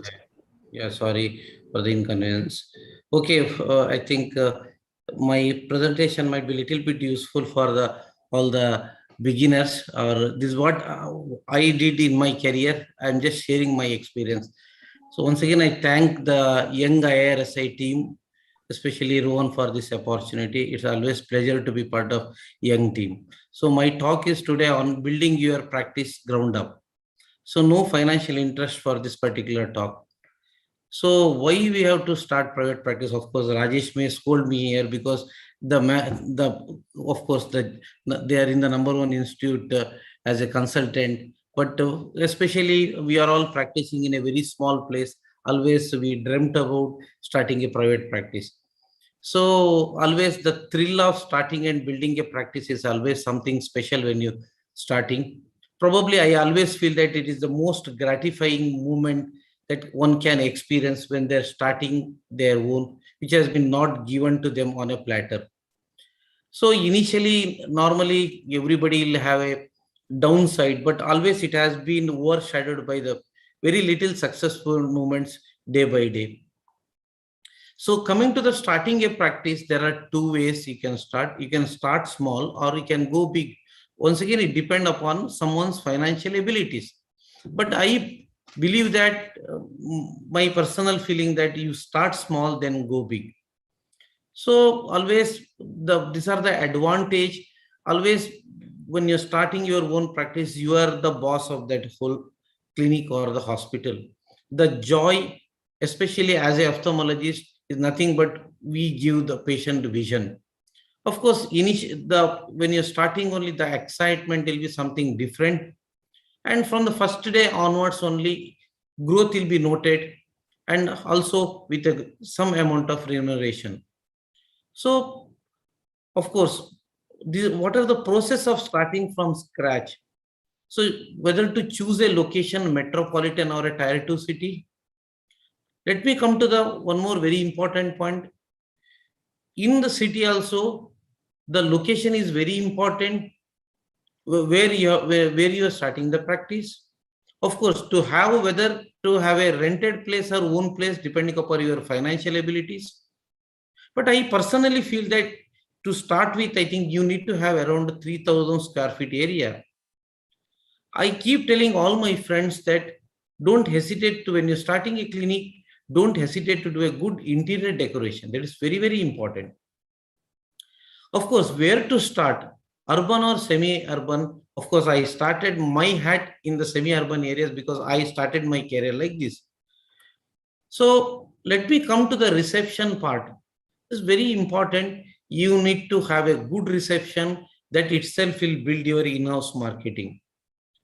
I always tell all my juniors, those who are starting their practice, if they start with the operation theater, definitely it will have advantages. So coming to this one particular point, I think Rohan wanted to talk to me, optical outlet. Probably I feel that it's a breadwinner in the initial state of the practice because you will not be getting any surgeries initially and you won't be having any other income. But I think optical income itself take care about most of the expenditure. So I think most of the people, when they start, they think that, okay, it's a big headache for me, I should not have an optical. They refer to the optician. Whatever the money or commission or cuts they give, they rely on that. But my personal feeling that when you're starting your own as a doctor, I think you need to have your own optical outlet. Always, once you start a practice, always you should announce to the people that you are providing the best service in the city. My personal feeling that I think you should start with a good investment, even it means to stretch your budget. One more important point, always you should identify the people in the city who can really help to build your practice. Of course, have an alternate position. Of course, there are some, I started initially, I was working in a government hospital for full-time, and part-time my clinic was there. Definitely, this kind of government service that helps in build a mass appeal. So, doing camp or free social service definitely give a very good image. The final goal has to be growing your practice. So what should be the minimum equipment to start? You need to have a chair in it, you need to have a slit lamp, you need to have an autorefractor keratometer, basic phaco machine, operating microscope. Then later on, try and add facilities like you can have retinal lasers and OCT in the coming stages. This is very important about the money management. I always feel that initially, always opt for a company which will agree for a staggered payment. Very, very important. Of course, if you are like already practicing some other place and after 2-3 years of practicing other place, you are starting your own, then back of your mind, definitely you'll think that, okay, I'll be having a per month around 20-25 surgery or 15 surgery. Nothing wrong bundling with the IOL for equipment. Definitely it will try to reduce your stress. Very important when you're talking with the company, always bargain hard. Definitely there is a scope for price reduction. Of course, coming to the quality, even if there is a space is a constraint, invest on the very good equipment. I always believe in that. Compromise on some and make up it for others. Like for example, you can compromise on the slit lamp, chair in it, green laser or YAG laser, but you need to have a very good autorefractor keratometer, you need to have a good OCT, you need to have a good phaco machine, good microscope. This is the one thing I wanted to tell most of the youngsters. Even refurbished equipment is also a good option whenever you are having a cash problem. So once you start your practice first year, I think you can use the media to your advantage. Like you can see in this picture, we are doing a health camp along with the eye camp with the health minister of Karnataka at that time. Then this news has come in the newspaper and a lot of people appreciated, and this kind of publicity will really help to pick up your practice. When I started my practice, I still remember way back 22 years before, I went and met most of the general practitioners in and around the city. Even I met few of the local optician and pharmacist also. But nowadays, some of my friends, they keep public relation officer, like they do the job like farmer representative. So coming to the second year onwards, I think you can even marketing budget, it can increase, especially print media. But nowadays, most of the people put their money on the social media marketing. Of course, some people even take PRs to do the active field marking to tell about your facilities. But I always believe that give more thrust to the surgical counseling. Once you reach around 100 cataracts per month, now you start investing on the machineries like IOL Master, OCT, better microscope, better phaco machine. Try and rope. This is the time you start becoming more busy and busy. Now try and rope in another consultant.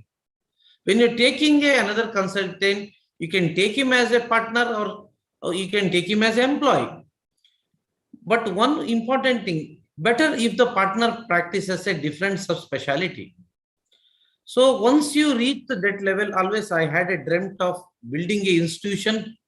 But building an institution, not only dream, but very, very important, you need to have a very good team with you. Always start with having a junior ophthalmologist who can work with you, who can share all possible work that can be done by anyone other than you. Now you can even build a specialty clinic by appointing a specialist consultants. Once you reach around 150 to 200 surgeries, now you can expand, you can have your own building. Now you can complete with all subspecialties, at least invest at least 10% of the budget in the marketing. But once again, I insist on in-house marketing. If you are in-house marketing very good, I think your practice is going to grow rapidly. Then if you see a good response, if you're crossing around 200, 250 surgeries, probably even this is the best time to have a laser refractive surgery. But just a one point I want to tell that these days it's becoming more and more difficult to recover investment purely from refractive. You have to remember this. So in such times, I think even someone can think about investing in satellite centers to feed your main center. So as I said before, always building a team is very, very important. Always I made my colleagues as my partners. Specialty consultant, we give them the perks to improve their commitment. Always I treat all my doctors like my colleague, not employees. I always believe that a good player can win matches, but need a good team to win a championship. So coming to the developing a subspecialty practice, much easier in metros than tier 2. If you're having a subspecialty, this thing, you will have a quality consultant, both in skills and personality. You can try to involve them as a partners also. But always, you all know that I think retina is developing as a revenue spinner. Let me come to one or two words about doing a free eye camp. Definitely, these regular eye camps will never hurt your private practice. It helps in increase your patient base, also build an image in the community. Coming to the branding, always making a good brand of equipment and consumables are very, very important. I always believe that help in making the hospital being recognized as one of the giving quality service to the patient. Then coming to the spread out, I think once you have a more and more, I think branches, now you can even, once you are established, now you can have a more branches. Then of course, you all depend upon how much stress you could be able to take on you. Of course, you can have a branches, especially larger cities, you can have a multiple center. Of course, already people will be knowing that your brand name. Very important, of course, in a different smaller town, you can have a small clinic that sometimes it may also act as a feeder. So coming to my last slide, I think, but you need to manage the time. If you cannot manage the time, then definitely there will not be any time for yourself, your family, your leisures, and your social occasions. So in conclusion, I want to say only one word: no risk, no reward. The biggest risk is not taking any risk in a world that is changing quickly. The only strategy that is guaranteed to fail is not taking risk. Thank you. Thank you, one and all. Thank you so very much, sir, for setting up stones in our life when we wish to set up our practice. Your pearls of wisdom is definitely going to help us. In the paucity of time, we now introduce our next speaker, Dr. Rajesh Sinha, a professor in the cornea, cataract and refractive surgeries at the All India Institute of Medical Sciences, New Delhi. Having done his fellowship at the University of Washington, USA, Dr. Sinha has had multiple publications nationally and internationally. Dr. Sinha has authored many books as well. We have with him here to enforce the importance of doing a good refraction on your own for a successful practice. Welcome, sir. Thanks, Pooja and Rohan, for having me in this nice meeting full of discussions and so many things to learn from each other. And I will be talking about, as you said, I'll be talking about importance of doing good refraction on your own for a successful practice. So refraction is done for refractive error, and we all know that refractive error is a very common condition, one of the most common cause of blindness in both developed and developing countries. In developed countries, it's the commonest cause. In developing countries, it's after cataract, it's the second most common cause. Now, many times it goes undetected, particularly unilateral refractive error, wherein, we also get to see a few patients who come to us now at the age of 25 or 30 when they recognized that in one eye they had less vision. So the importance of doing refraction is a lot, particularly in these cases. So the issues that we need to discuss is that why you should do it yourself, and what are the factors to be understood, and what are the advantages of handling these cases yourself. Now, doing it yourself doesn't necessarily mean that you do it by your own hand. You or your optometrist should be doing it in your office, wherein you are talking to the patient yourself, so that you have a direct connect with the patient. You give a feeling that you are directly involved, and the patient feels that you are, that he or she is in a safe hand, in the hands of an experienced, or in the hands of a person who knows the subject and who is handling the case personally. And you try to make it as a part of routine examination. Now, doing refraction is very important because prevalence of refractive error is very high, and there's a large chunk of patients who report to ophthalmologists who have uncorrected refractive error. Now, just a couple of slides regarding what is the magnitude of problem of uncorrected refractive error. Now, worldwide, as I said, uncorrected refractive error is the leading cause of vision impairment, and it is the second leading cause of blindness in developing countries, which includes India, second only to cataract. And visual impairment and blindness caused by uncorrected refractive error in adults can have severe impact on social and economic well-being. And globally, there was one survey by this Frick, Kerry et al., and they found out that globally, economic loss due to lost productivity caused by uncorrected refractive error was huge. It was about 269 billion, and only due to uncorrected presbyopia, it was about 11 billion US dollars. So that is a huge amount. In children also, it is quite a major public health problem and requires concerted efforts. The prevalence, this was a prevalence study in our own country, and they found out that the prevalence of myopia, hyperopia, and astigmatism was 5.3%, 4%, and 5.4%, respectively. The RESC study, that is a refractive error study in children, reported population-based prevalence of presenting visual acuity of less than 20/40 in both eyes in urban and rural India as 7.4 and 4.9% respectively. And out of these who had less than 20/40 vision, out of these, 81% and 53% were because of refractive errors, different types of refractive errors in urban and rural areas. So more seen in urban, perhaps because it was more detected, and the patients, the individuals, the families could be contacted easily. Uncorrected refractive error is definitely a major health problem, and in India, about 10.2% adults have uncorrected refractive error, 30% of adults have uncorrected presbyopia, and a total of 550 million people, they need spectacles. So that's a huge number. So that is why you cannot leave this huge chunk of population.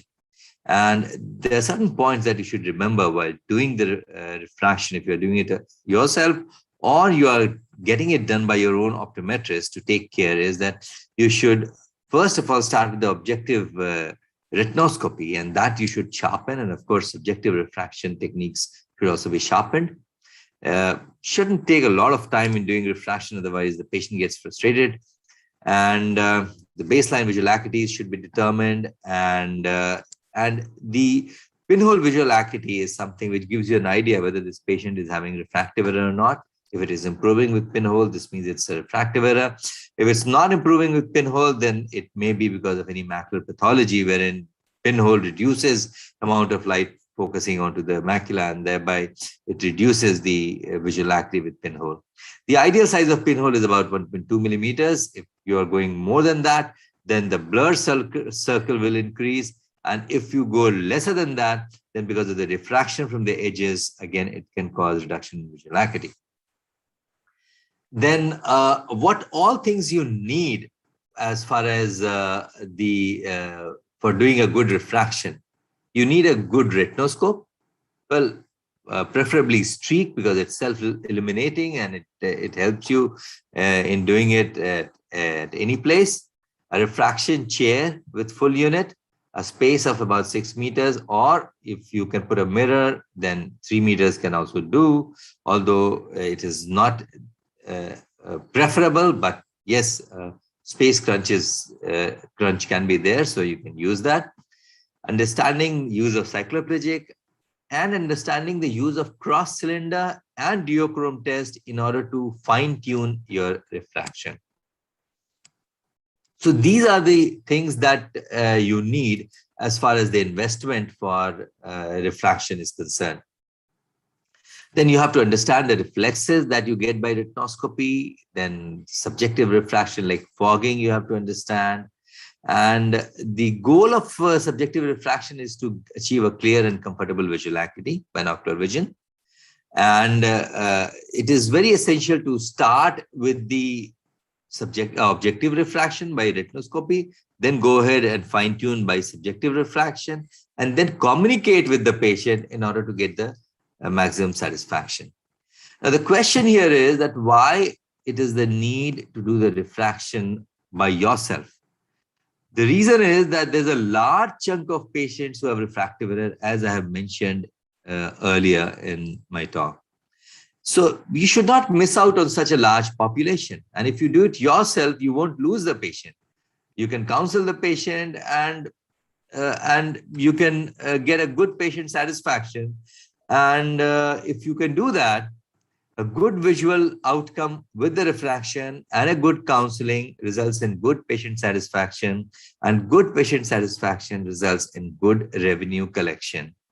So, so you can have a good revenue collection. And as just now, Dr. KP was telling that you should have your own spectacle outlet. If you have your own spectacle outlet, you can have a very good revenue collection just by prescribing glasses. So that is something which you should not lose. And a large proportion of such patients may be converted for refractive procedures. So that is further addition to the revenue collection.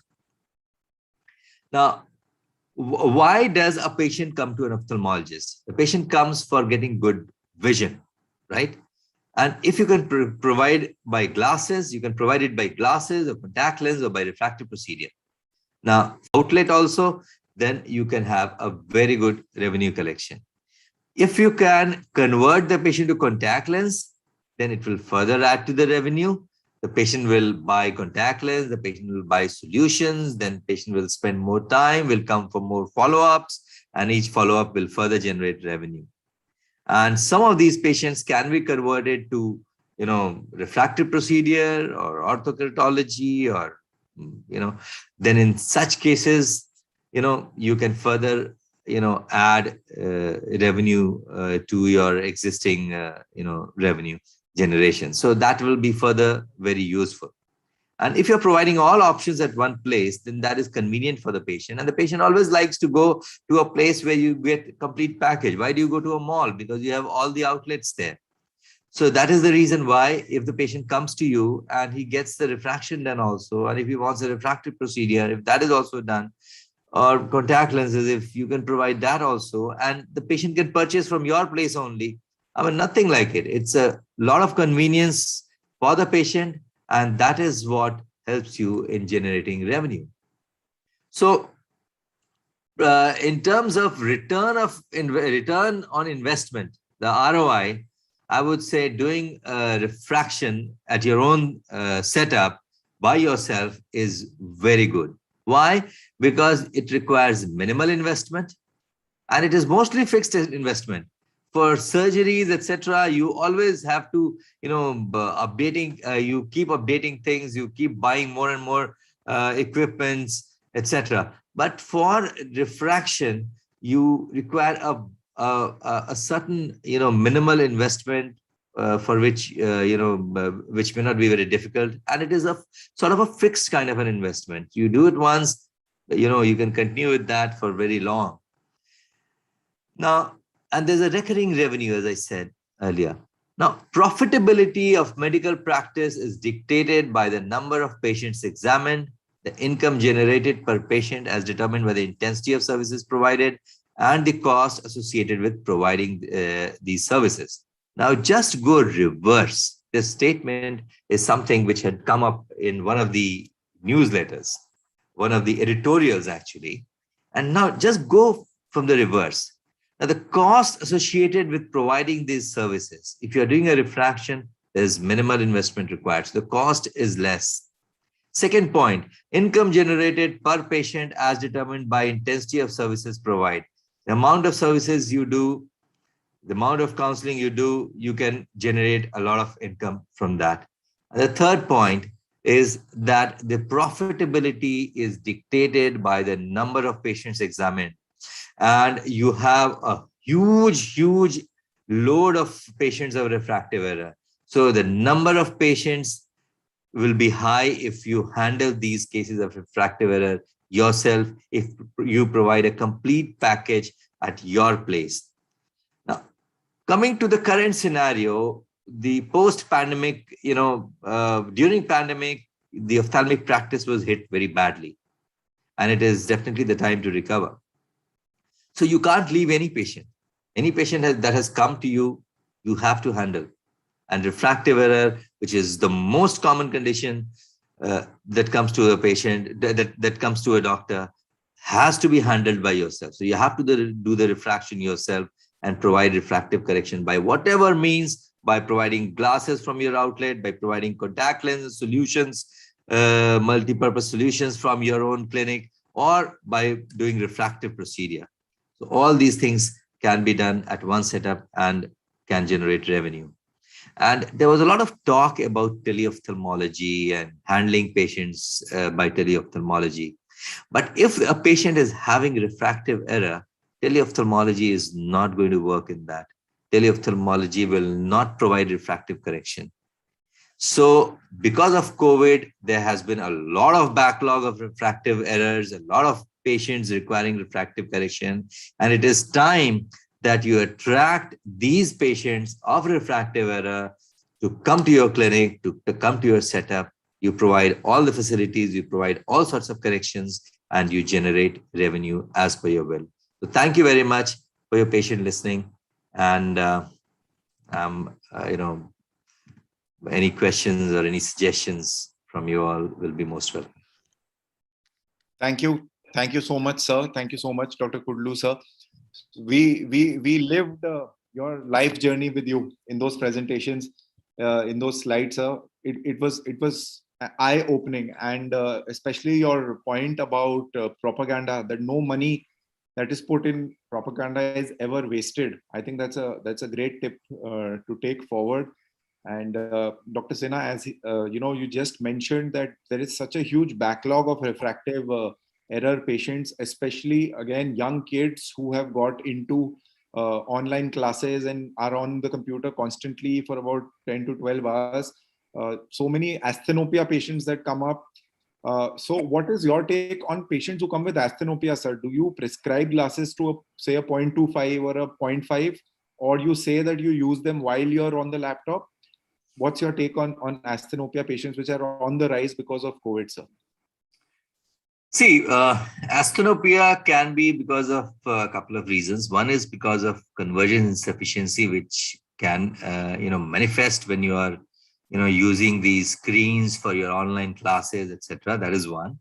Number two, what we have noted in a few patients is that pseudomyopia develops in some of these patients. And pseudomyopia results in asthenopia. So if you prescribe for that pseudomyopia, or if you increase the amount of power in the glass, it is not going to solve the issue. So what we do many times, that if a child has come with a, say, increase in myopia, and if the parents give a history that the child is using a lot of having a lot of online classes, using the monitor from morning till evening, in that case, what we do is that we just try to ask the patient to sit there, wait for some time, put a +1 diopter lens, see how the eye rests, and allow the eye to rest. That is one thing. So that, and after that, you again record the visual acuity. So first you record the visual acuity, and because the child is accommodating quite a lot, so allow the patient to rest with that lens. And then again, after 1 hour, record the visual acuity. If it's improving, this means that it's a pseudomyopia. So that is one entity which we have to take care of, which you have to take care. And there's a rule for that we always say that 20-20-20, that if the child has seen the monitor for 20 minutes, then the child should be advised to look at a distant object. I mean, 20 feet we say, but 20 feet is not always possible inside a room. So whatever maximum distant object that he can see for 20 seconds, and that will relax. So that is something that we do say, but many times, practically it is not possible. So, but obviously there's a thin line between this. You can't over prescribe also. If for pseudomyopia you don't prescribe, you would not like to do that. So then in that case, we have to counsel the parents quite a lot. The other group of asthenopia wherein we would like to look for the convergence insufficiency, and we would see if the child is having convergence insufficiency, that can also cause asthenopia because of the use of monitors and all that. So such children are advised convergence exercise, and a lot of kids, they do improve with that. Sir, if I may ask you about the optical shop model, what is your recommendation when it comes to setting up an optical shop in your practice? Would you recommend going in for a big corporate to come in and, just, have an understanding with them? Or would you say that the corporates will take a lot out of you? You should go for somebody local. What's your take on that, sir? I think it's for KP, right? Yes, sir. KP has taken a break. KP? Rohan, can you just tell me the question one more time? The question is that when you set up an optical shop in your practice, sir, what's your take in the current day scenario, whether to go for a big corporate or to go for someone local? Because they say that the big corporates, they take a big cut out of it. So what's your take on it, that, should you go for a local person who already has a store in the city, especially in small towns, or go for a corporate, big corporate? No, if you want to start your own opticals, Rohan, why you want to go for a local optician, or why you want to go for a big corporate? You start your own. You can come. There are people like me, a lot of people like me, who started how to start an optical outlet in a clinic. Just talk to them. They'll advise you. It takes hardly some 3-4 days observation for you to be with them. They'll teach you how to buy. Initially, you may find little difficulty to select frames, and there are thousands of vendors available in India. Once they know that someone is starting a clinic, within a couple of days only, there are 50 plus vendors come and show their frames. But since you are ophthalmologist, definitely our IQ level is much better than any other person. You yourself will know that, okay, these are the good frames. Always when you are starting the optical outlet, make sure that take from the company who can give you the exchange of frames. There are a lot of companies, what they do, once they give branded and all, they will tell that, okay, within 10 days I need the money. No, nothing like that. You tell them that you keep these all the frames, these are the quantity, take a minimum quantity. After 3 months, once they come with a new set of new models of frames, that time you have to tell them, see, these are the models, it's not moving, your job to exchange with that. There are 90% of the people, they exchange the frames. So I think if you start like this, I think you don't require any corporate, or you don't require any other nearby people. You yourself can start. Right. And sir, what about patients, whom a spectacle number is not suiting and they come back complaining to you? So how do you deal with such patients? Like, how do you counsel them that, this is what is the correct number? Even when you've done a repeat refraction, sometimes they say, no, that this is not suiting me. So how do you counsel those patients? This is the one thing I think you have to be, if you're having your own optical shop, whatever they say also, there might be either problem with your refraction, first point, or second, there might be a problem with your optician, because you cannot have your own lens fitter initially. So you will be sending those frames to a nearby lens fitting shop. So even 5 degree, 10 degree of misalignment of these glasses, especially those are astigmatism, patient will come back to and start irritating because you, sir, you told that to buy from your shop. Now I can. That time, even you should be ready to change them free of cost. That time you should not talk to them that I have done nicely, nothing like that. Your job to change, it may go wasted also. You cannot think about that. So, but initial your practice, your job to give them the quality service. As an ophthalmologist, or if you're having optical outlet, even in the outlet also, they have to be very, very happy. So once you convince them, most of the things, what problem will have the early presbyopics, someone with the 40-42 years, these patients will come to you. And they always tend to tell that, say, doctor, I'm wearing this glass. When I look at the ground, I could able to see upside down. So you yourself as a doctor, because your opticians or the optical assistant, they cannot explain that well how best you can explain. So you can call them, you can tell them how to wear the glass, how to see the ground, make them to walk around in the room, make them comfortable, spend time for 2 to 3 minutes or 5 minutes. I think this problem should be through. Dr. Mehta, sir, one more thing, I'll just add one thing here, that there's a subset of patients who are having high astigmatism, and if you prescribe it right away, suppose they have come for the first time and the person is having high astigmatism, and if you prescribe full, then such patients, they do have problems. So I guess in such patients, a good patient counseling, that we are not prescribing full astigmatism, and yes, of spherical equivalent can be done, and less astigmatism can be prescribed, and that can be counseled to him. And because at subsequent follow-up, once he comes, then you can add up. So that is one group of patients wherein genuinely you can have, even if you do everything right, access and everything is fine, but if you prescribe full astigmatism, in the first prescription, having high astigmatism, that is a group of patients wherein the tolerance is less. Dr. Mehta, sir, your comments. This is a very, very dicey thing. You don't have to worry about it. Optical showroom, it definitely creates revenue for you. You have to have nice people who are humble over there. And as Dr. Kudlu says, no questions asked, change the glasses. With respect to a progressive glass, it's a love-hate relationship. 70 to 75% will love it. 20% will just actually hate it. They start getting nausea and all that. It's not your fault. It was not a wrong number also. Third, a lot of people make a mistake that every headache which comes to your clinic is an eye problem and people prescribe a number. That is the job of a chashma wala. Don't do that. Explain to the patient, and I have to tell them that 95% of your headache is not because of the eyes. Only 5% is because of the eyes, and I'm going to take care of that.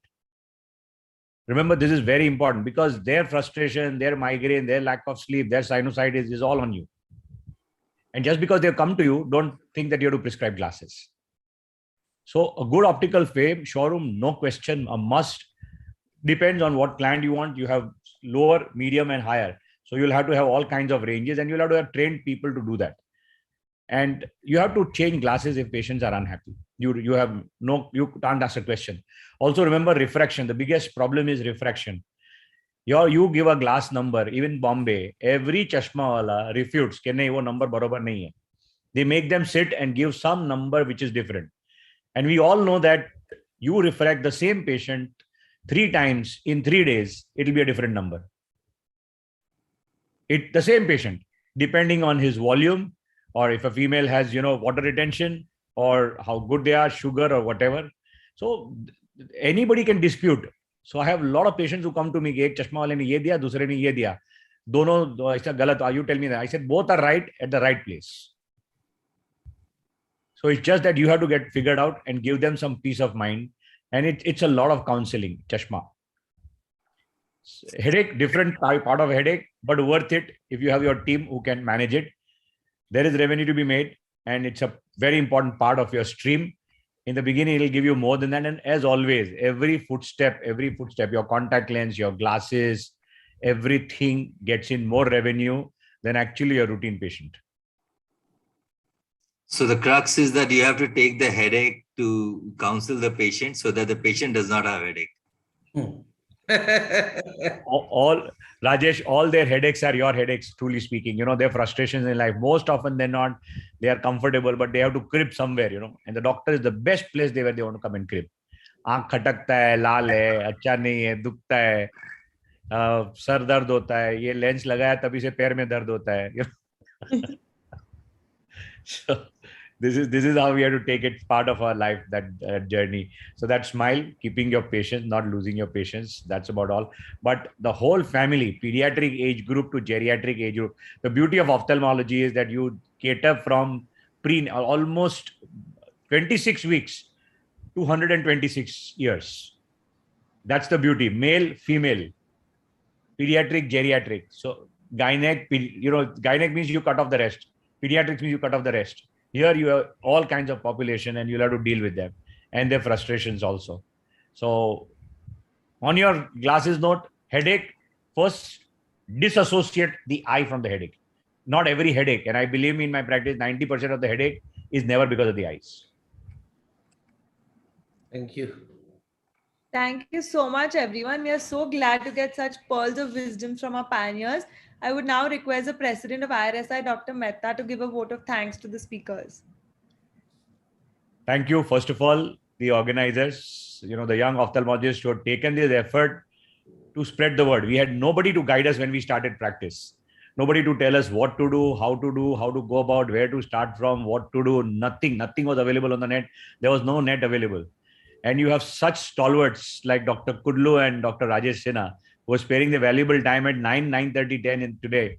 It's a great honor to have both of them here, to see sincerely from the heart, and very sweet of them to be there and giving their pearls of wisdom, preparing their presentation, putting their efforts, being there till the last minute. It's an honor, and thanks so much for being there. And a great thing for somebody to start. Lot of pearls of wisdom. Jyoti also gave such good things for anybody who's starting pediatric practice. If they have to go through the presentation 10 times to understand the value of each word that they have said, there is a lot of depth in everything that they have said. Thanks very much for the whole team. Thank you, sir. Thank you. Thank you, sir. Dr. Rajesh. Thanks, Rohan. Thank you, sir. Thanks. We'll Thank see you. for the next chapter 10 of the Youthful web series, the IOL Focus. And also we would like to thank our Microvision team, Mr. Ashok and Mr. Navneet, for all their help at the back end to run this event so smoothly. Thank you all. See you. Young lady, you were very good, I must tell you. So you gave a good insight into contact lenses and bandage, keratoconus with those scleral contact lenses. That's an interesting aspect which we have missed out in our practice. And we were never taught in our undergrad, postgrad days, contact lenses. Thank you so much for the invitation. It's a pleasure to be here. Okay, bye. Thank you. Good night. Bye. Good night. Good night. Bye.